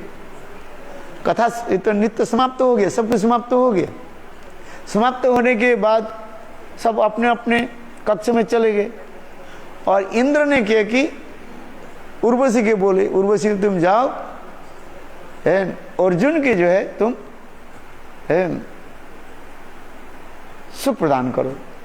तो उस समय उर्वशी आकर के उनको दरवाजा खटखटाया, अर्जुन के दरवाजा खटखटाया आधी रात में। बोले क्या बात हुई? ना इंद्र और राजा ने मुझे भेजा आपके पास। बोले क्यों? बोले ऐसी सारी बात सुना, ये हमारे पास दृष्टि की आपके मन में इच्छा है, ये आपको मैं सुख प्रदान करूं। अर्जुन कहला नहीं नहीं ऐसी बात नहीं है। बोले मेरे तरफ देखा ही क्यों तब? तो उस समय अर्जुन कह रहे हैं ये देखो उर्वशी हमारे वंश की है? मैं मातृस्वरूप में आपको दर्शन किया। देखना दूसरी बात होता है, हमारे दृष्टि दो प्रकार के होता है, एक काम चक्षु और एक प्रेम चक्षु। अर्जुन करे मैं काम चक्षु में आपको दर्शन नहीं किया, आपके जो मैं देखा मातृभाव में देखा दर्शन किया। ये देखो उर्वशी ये जन्म कहाँ से? उर्वशी जो है हमारी कुल में है। वो जो क्या बोले पुररवा और उर्वशी की कथा है ना, भागवत में बना होती जा है। मैंने तो एक इसलिए झलक दर्शन किया जे उर्वशी हमारे कुल में ही है, मातृ स्वरूप में दर्शन किया, कोई भोग समूह स्त्री रूप में दर्शन नहीं किया। किंतु उर्वशी उसके पीछे पड़ गई है, माया छोड़ने वाला नहीं है। बोले नहीं, इंद्र राजा ने हमें भेजा आपके सुख प्रदान करके हमें ग्रहण करो, स्वीकार करो। अर्जुन ने क्या किया? डिनाई कर दे। बोले नहीं ये संभव नहीं है, ये पाप कार्य है, अवैध रूप में हम नहीं कर सकते, आपके साथ मिल नहीं सकते है। तब उन्होंने से उनको श्राप दिया, जाओ तू नपुंसक हो जा, हाय हाय करने दे। फिर इंद्र के पास ये देव समाज में आए है, तो कहते जाओ 1 साल के लिए तुम नपुंसक बन जाओ। देखो साप में बर हो गया है। और वही जो है अज्ञातवास जो था उस समय अर्जुन बृहद नला के रूप में विराट राजा के घर में रहे ना, विराट राजा है आ समझ। और इसके बाद आगे की कथा जो वर्णन होती जा रही, देखो यहाँ पर भी कह रहे हैं जो स्वर्गलोक में भी ऐसे नहीं कहते जा रहे, पर के तो नहीं दिखा रहे। वैकुंठ में तो और भी क्या बताएं, लक्ष्मी दी सती साध्वी नारी जहाँ पर है। द्वारकापुर अयोध्या में भी संभव नहीं है, अयोध्या में तो और भी स्ट्रिक्ट है। क्या है? एक पत्नी व्रतधारी भगवान रामचंद्र। काल कहा ना, हे सीते आज तुम्हारे साथ हमारे विवाह की प्राग मुहूर्त में तुमको मैं एक उपहार देता हूं। क्या उपहार? ये आपके छोड़ करके मैं जीवन में किसी नारी को परसों तक नहीं करूंगा, मैंने विवाह नहीं करूं है। एक व्रत पत्नीधार है। रामचंद्र के देख करके जब रामचंद्र जनकपुर में प्रवेश किया, केवल विवाह तो नहीं हुआ, विवाह के प्राग मुहूर्त में भगवान रामचंद्र के दर्शन करके जनकपुर के जितने भी स्त्रियां थी है, सब कैसे हो गए? पागल हो गई सब है। भगवान रामचंद्र के इतने सुंदर रूप जो है। कोई कोई वैष्णव तो कहते हैं बहुत सुंदर करके हैं, आज समझ में। तो रामचंद्र के इतने सुंदर रूप देख करके जनकपुर में जितने भी स्त्रियां थी हैं, और उनके ऐसे सुंदर रूप देख करके सब मोहित हो गए और मन ही मन विचार करने लगे, ये रामचंद्र के साथ हमारा किसी प्रकार विवाह हो जाए हैं। आसन इसलिए जनकपुर की कन्याएं सभी मन ही मन रामचंद्र के साथ विवाह आदि करने के लिए संकल्प कर लिए थे। और सत्य संकल्प स्वयं भगवान रामचंद्र सर्वंतर्यामी भगवान, इसलिए भगवान ने उनको भी वचन दे दिया मन ही मन।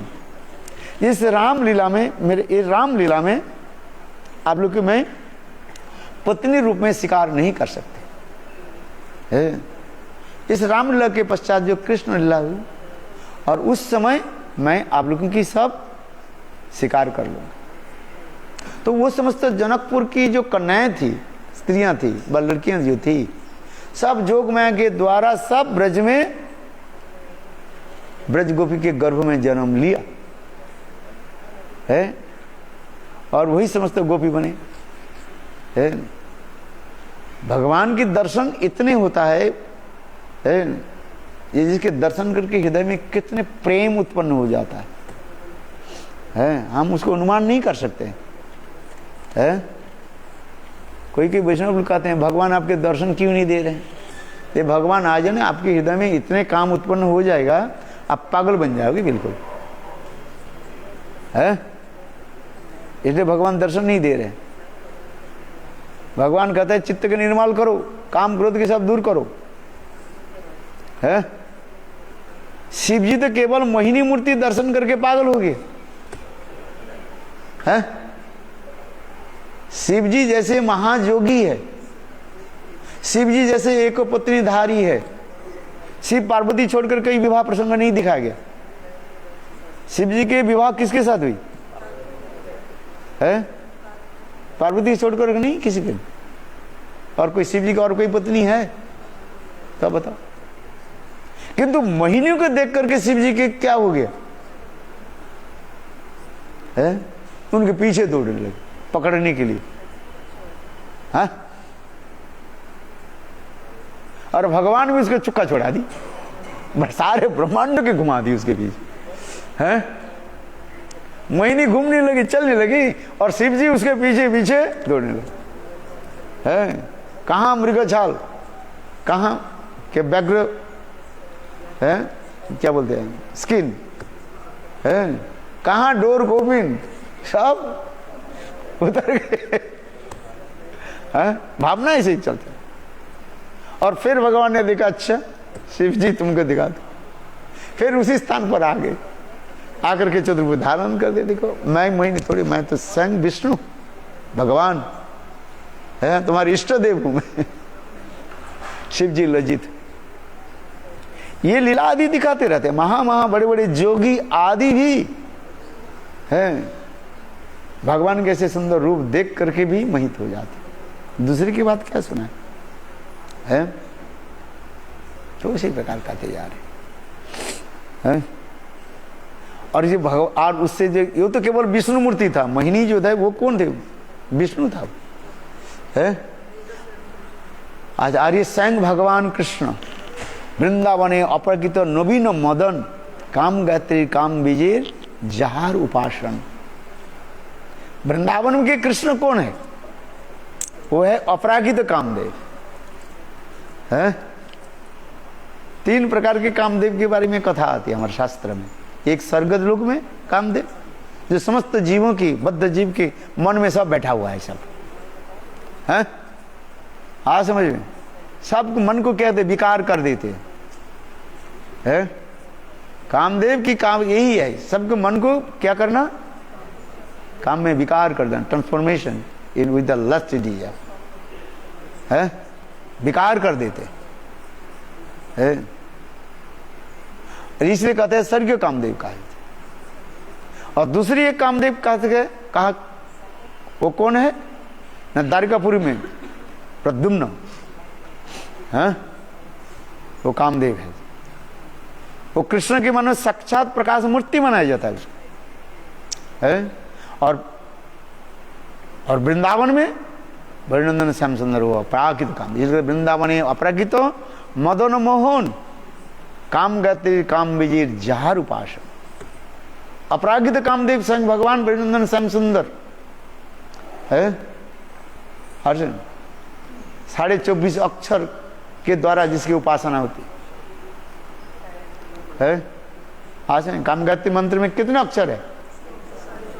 24.5 अक्षर है। और 24.5 अक्षर उनके एक क्या बोलते हैं पूर्ण अंग भी माना जाता है। इसे कहते वृंदावन अपराकित नवीन मदन काम गति काम विजय जहार उपासन, जिनकी दर्शन से कितने आनंद होता है हृदय में।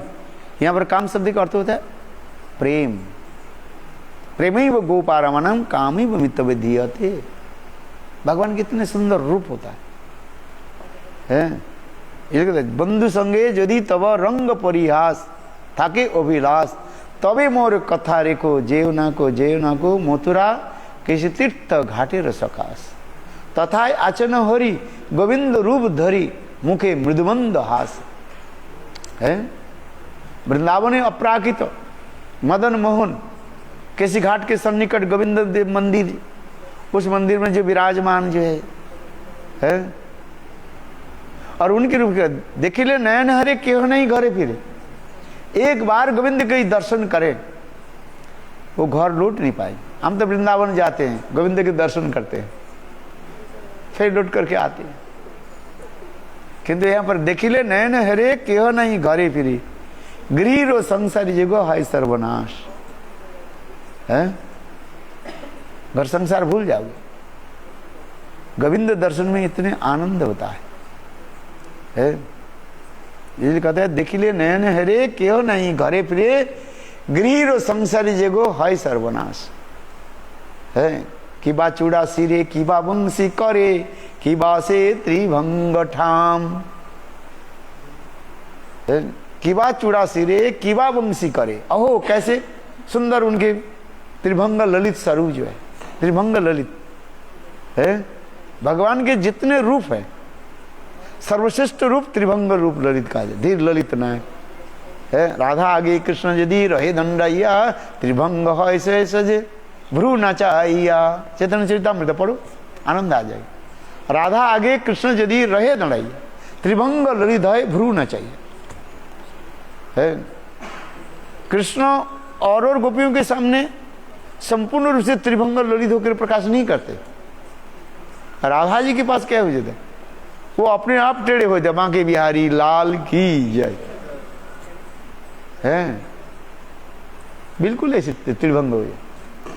है आज राधा आगे कृष्ण यदि रहे दंडाइया त्रिभंग है और भ्रू नहीं है। ये समस्त वर्णन होते जाए है। भ्रुभंगी के द्वारा कृष्ण कैसे सबको नचाते हैं, अथवा स्वयं कृष्ण राधा के निकट अपने को बेच देते हैं। आज ये समस्त वर्णन होते जा रहे। इसलिए राधा आगे कृष्ण यदि रहे दंडाइया त्रिभंग ललिधाय भ्रू नचाइया। राधा जी के प्रेम महात्मा इतने है, कृष्ण के भी त्रिभंग करा देते है। 3 बैंड्स कहाँ पर है आप बताओ, कहाँ कर है? एक पैर के होता है और एक होता है कमर के होता है और एक गर्दन होता है। त्रिभंग किबा चूड़ा सिरे किबा वंशी करे किबा से त्रिभंग ठाम। है सदा आशा करी भिंग रूपोधरी चरणे नुपुर दाम। है भक्तिनाथ ठाकुर ही कर किबा चूड़ा सिरे किबा वंशी करे किबा से त्रिभंग ठाम। कृष्ण की ऐसे जो त्रिभंग जो धीर ललित नायक जब बनते हैं, त्रिभंग जब हो जाते हैं, वो रूप कितने सुंदर है। ये किबा चूड़ा सिरी और सिर पर मस्तक पर कैसे सुंदर मयूर पंखा विराजमान है। किबा चूड़ा सिरी किबा वंशी करे, हाथ में जब वंशी लेकर के वादन करते हैं। गोविंद की मुखारविंद की जो अमृत जब बंसी में चले जाते हैं और बंसी के तान स्वर निकल करके आ जाते हैं और आकर के इस मर्त्य लोक के भेद करके स्वर्गलोक में चले जाते हैं। स्वर्गलोक में जहाँ पर अप्सराएं जो है पारिजात पुष्प आदि चयन करते हैं, देव पूजा के लिए पारिजात पुष्प चयन करते हैं। और किंतु ये वंशित धनी जाने के साथ ही साथ उन लोग के हाथ से सारे पुष्प अपने आप गिर जाते और स्वयं गोविंद की मस्तक पर आ जाते। कृष्ण कर्णामृत ग्रंथ में ये वर्णन होते जा रहे हैं। त्रस्त वस्त्र वो समस्त सबकी वस्त्र आदि क्या होते हैं, उथल पुथल हो जाते हैं। फिर वो स्वर्गलोक के भी पार करके चले जाते हैं, बिरजा के पार करके चले जाते हैं। वैकुंठ से भी आगे चले जाते हैं। लक्ष्मी आदि जितने भी वैकुंठ में क्या बोले विष्णु के जी पत्नियां जो है सबके चित्त के मंथन करते हुए आगे चले जाते द्वारकापुरी। द्वारकापुरी से आगे चले जाते हैं, वंशित धनी चलते जा रहे हैं और जाकर के कहां पर पहुंच जाते, गोलोक, और गोलोक के ऊपर वृंदावन में। बोले क्यों जा रहे हैं? वंशित धनी देख रहे हैं यहां पर कोई खरीदार नहीं है, माल बेचे है भाई, आप सामान लेकर के आए बेचने के लिए हैं, और खरीदार नहीं है, मर्त्य लोक में खरीदार नहीं है, इसलिए मर्त्य लोक से आगे चले। स्वर्ग लोग देखे यहाँ पर खरीदार नहीं है, कोई खरीद करने वाले कोई नहीं, खरीदार नहीं। फिर आगे चले, बिरजा पार करके चले वैकुंठ धाम, वहीं पर खरीदार भी नहीं है। फिर आगे चले, अयोध्या से पार करके चले गए कहाँ, द्वारकापुर, वहीं पर खरीदार भी नहीं मिला है। गोलोक में भी नहीं मिल रहा, अंत में कहाँ मिले, वृंदावन में, बल वृंदावन में धाम की है। और वृंदावन में क्या देखा, गोपियां सो रही है देखो लीला कैसे चलती जा रही, हम इसको अनुमान नहीं कर सकते। गोपियां सो रही है और वो वंशित धनी गोपियों की कान में प्रवेश की। ये वंशित धनी संग कृष्ण स्वरूप ही है, ये जो वंशित धनी बता रहे हैं, वंशित धनी और कृष्ण में कोई अंतर नहीं है। इसलिए कहते वृंदावन अपरागित नवीन मदन काम गायत्री काम विजय जहार उपासन है। ये क्लीम शब्द जो है क्या चीज, ये बीज मंत्र है, वो कृष्ण स्वरूप ही है। ककार उच्चते कृष्ण, ये क्लीम शब्द जो है, कौ ल दीर्घिकार एक बिंदी है, ये है क्या चीज, संग कृष्ण स्वरूप ही है वो है। हमारे विश्वनाथ चौधरी किसी तरह राधा कृष्ण के स्वरूप दर्शन कराया है, हलादिनी शक्ति स्वरूपिणी श्रीमती राधिका, ककार उच्चते कृष्ण, संग कृष्ण ही वहां पर है। चलो आगे की कथा सुनाता हूं। गोपियां सो रही है और वो कृष्ण ने मानव वंशित धनी के द्वारा गोपियों के कान में प्रवेश किया और प्रवेश करके गोपियों के हृदय में जो महा रत्न जो पड़ा हुआ है, महाधन पड़ा हुआ है वो महाधन क्या है, कृष्ण के प्रति जो प्रेम जो है यहाँ पर जो प्रेम महाधन पड़ा हुआ है। और उस प्रेम धन को क्या की कृष्ण ने चुरा ली, फिर कान के बाहर आ गया है, गोपियों के कान से क्या बोले, अंतर हृदय से बाहर आ गए, फिर वही कान के दरवाजे से बाहर आ गए। और बाहर आकर के कृष्ण ने किया कि गोपियों के जगाया है, कर देखिए गोपियों तुम्हारी महाधन के मैं लेकर के जा रहा हूं है। चोर है, चोर क्या करता है, वो पीछे वो दिखाते नहीं है, और डकैत क्या करते, सामने से है, बंदूक के जो है यहां पर रख दिया, दो सब है, समझ। तो उसी प्रकार कृष्ण ऐसे महाचौरम, साधारण चोर नहीं है, महाचौरम, ये साधारण चोर होता है, डकैत है ये है। देखो गोपियों, तुम्हारी महाधन के मैं लेकर के जा रहा हूं। है गोपियां ने क्या की है, चल पड़े। कृष्ण ऐसे करके भागने लगे और कृष्ण के पीछे पीछे गोपियां भागने लगी। ये जो श्लोक आ रहे हैं, निसम्म गीतम तदनंग वर्धम ब्रजस्त्रियो, वंशित ध्वनि सुन करके गोपियां जो दौड़ रहे हैं, एक्चुअली है क्या चीज? वही है हमारे विश्वनाथ चक्रवर्ती पाद और ऋषिक आचार्य से वर्णन कर रहे हैं।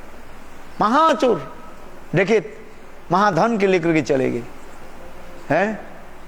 जैसे किसी के धन खो जाए, उस धन प्राप्ति के लिए जैसे दौड़ते रहते हैं, ठीक गोपियां क्या कर रही हैं?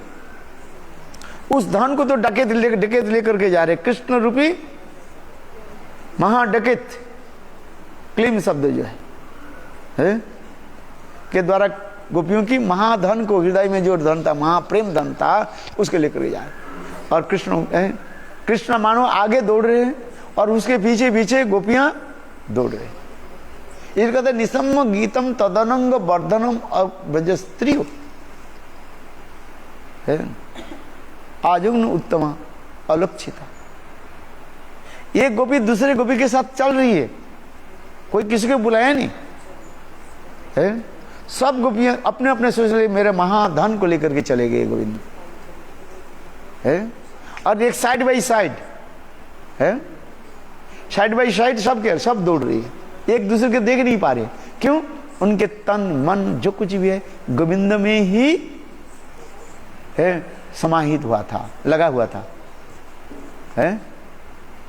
यदि दृष्टि यदि एक तरफ रहे और बाएं आगे हम बाएं दाएं हम कुछ देख नहीं पाएंगे है।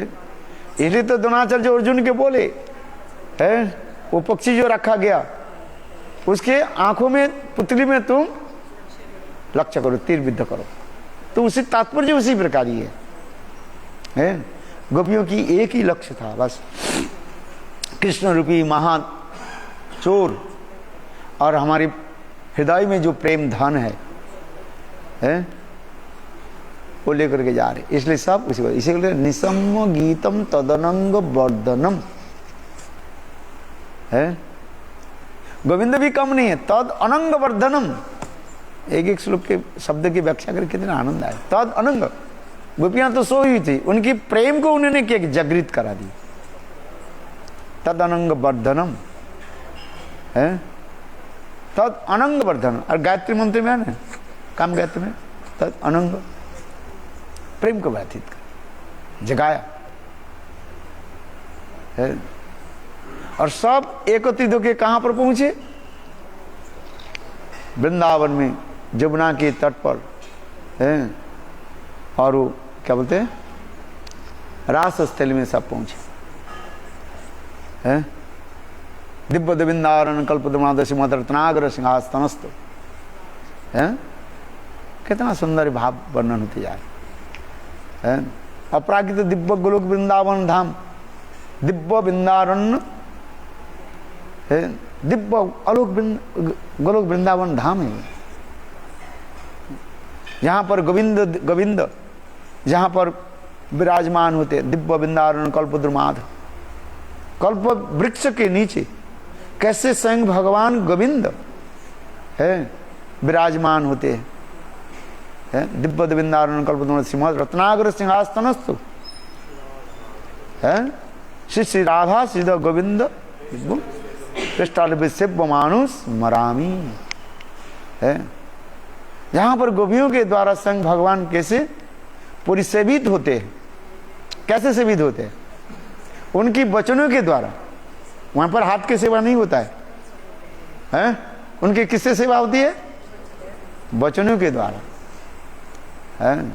चोर है तुम, दुष्ट है, बदमाश है, गोविंद की ऐसी सेवा होती है। जैसे चोर की सेवा कैसी किया जाता है? गाली के द्वारा है। चोर बात जैसे दुराचारी है, उसके जूते चप्पल से सेवा होती है। आज समझ, सबकी सेवा अलग अलग होता है। पुलिस की सेवा कैसे होता है? बाएं हाथ में होता है। बोले कैसे सेवा करो? बोले टेबल के नीचे समझ में आता है मैंने? रिस्पेक्ट, सबकी सेवा अलग अलग होता है? राजनेता की सेवा उसी प्रकार, सब अलग अलग सेवा होता है, सबकी सेवा अलग है। इस जगत में सेवा देखते हैं, आज बात सही है कि नहीं? सबकी सेवा अलग अलग होता है। सेवा तो सब कहते हैं मैं क्या सेवा करूं, राजनेता कहते क्या, राजनेता कहते मेरा कोई सेवा करना नहीं है, काल मेरा बेटा के क्या हैप्पी बर्थडे है, थोड़ा अरेंजमेंट कर देना थोड़ा बहुत। बोले कितने? बोले हम तो कुछ नहीं कहते हैं, हमारी जो पीए जो है वो बता देंगे। बोले 40 लाख। बोले बोले वृंदावन बिहारी लाल। अच्छा होता है कि नहीं होता? वो रिश्वत नहीं लेते हैं, पैसा नहीं लेते। हाँ भाई, अच्छा जो मैं बता रही सत्य है कि नहीं है?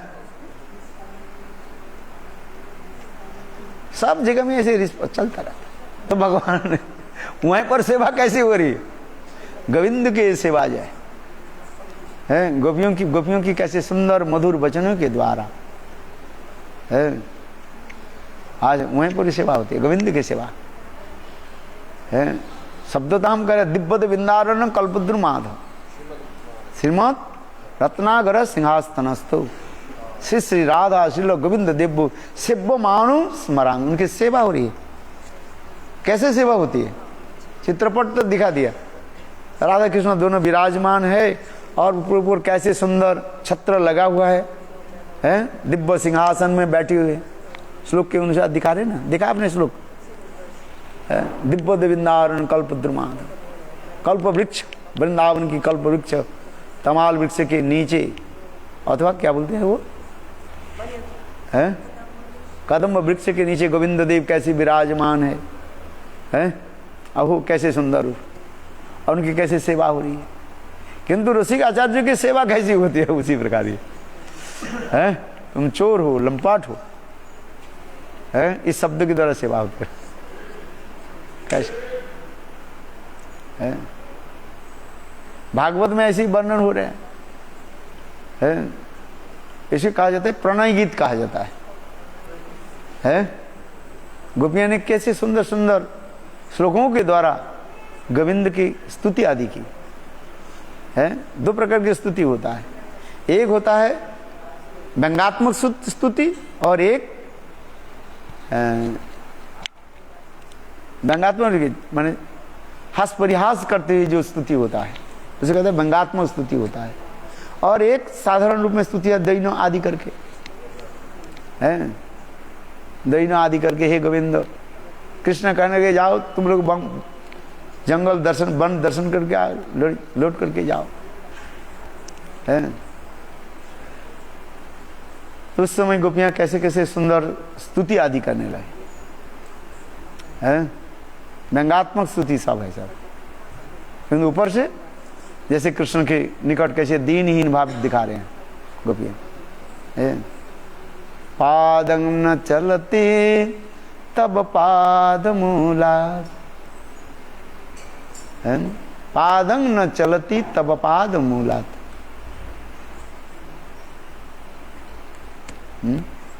कृष्ण कहने लगे तुम लोग आए चले जाओ। गोपियां क्या कहने लगी? दीनहीन होकर के कहने लगी। दैनोबोधक स्तुति, स्तुति तीन प्रकार होती है, एक है दैनोबोधक, एक विज्ञप्तिवाद और एक है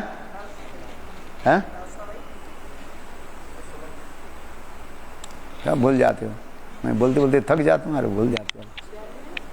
दैनात्मक स्तुति कहा जाता है, दीनता दीनहीन होकर के, हमारा जीवन सदा पापे रत नहीं क पुण्य रोलेश, दैनात्मक। और विज्ञप्ति है अपने हृदय से भाव को उद्गार करना है। तभी वास्मी न जिमामी तया बिना इति विज्ञाय तेरा तंग नयामी चरणांतिके। विज्ञप्ति है, भक्ति रसामृत सिंधु में सब वर्णन है, विज्ञप्ति आता है। युवती नांग यथा जुनु जुवंती जुथा मनोभिरात रमतांग तई। जैसे एक युवक युवती के प्रति स्वाभाविक रूप में आकृष्ट हो जाते हैं, ये महापुरुष शंकर है। युवती नांग जथा जुनोती युवती जथा। एक युवक आने पर एक युवक जैसे स्वाभाविक रूप में युवती की तरफ आकृष्ट हो जाता है, हे भगवान मेरे मन स्वाभाविक रूप में आपके चरण में लगे रहे है। इसी कहते हैं रागानुगा भक्ति है। रागात्मिका भक्ति की यही लक्षण का है। भगवान की कैसे प्रार्थना रहे, हमारा जीवन सदा पापे रहता। फिर आगे बढ़े दैन करके दैनात्म बधाओ है। हमारो समानहीन नहीं कोई संसारी, मेरे भांति हीन अयोग्य संसार में नहीं है। गोपीनाथ मम निवेदन सुनो हमें विषयी दुर्जन दैनात्मक बदल। और एक क्या बताया, विज्ञप्ति, हाँ लालसामयी, थोड़ा याद रखती है। आप तो सब भोले राम कम से कम याद तो रखो हैं। लालसामयी, लालसा क्या है हैं? कवे गौ सिद्धि लालसा में, कवे गौड़ बने सुरधनी तटे हराधे हा कृष्ण बोली। हरि कंदिया बेड़ाबो देह सुख छाड़ी नाना लता तोरु तले हैं। इसी कहते लालसा हमारी तरह हैं। ब्रज की क्या होनी चाहिए लालसा में? सिद्धि लालसा है। वो क्या है? अरे सिद्ध देव है। देखिते देखिते भूली बा कबे निज स्थूल परिचय है। ब्रज है वो कीर्तन है सब है। जमुना पुलिने कदम्ब कानने की देखिनु सखिया। अरे समवंशी धारी मणिमंच परी लीला करे रसराज है। कितना सुन अष्टदल परी श्री राधा श्री हरि अष्ट सखी परिजन है। कितना सुंदर। आमी गृहे ना जाइब बने प्रवेशिब ए लीला रसेर तरे। कितना सुंदर भाव। आमी गृहे ना जाइब बने प्रवेशिब ए लीला रसेर तरे है। हृदय में लालसा, इसलिए कहता है तीन प्रकार की स्तुति होती। एक है दैनात्मबोधक, एक विज्ञाप्तिक और एक लालसामय। लालसामय हृदय में जागे हैं। पल्ल दासी करी ललिता सुंदरी हमारे लैया कबे श्री राधिका पदे काले में लाइबे आगा से बा समर्पिबे आगा से बा समर्पिबे आगा से बा समर्पिबे हमारे लैया कबे। कितना सुंदर मधुर भाव है। श्री विशाखा पदे संगीत सीखिब समस्त भाव। इसे कहते हैं लालसा, लाल सजा है।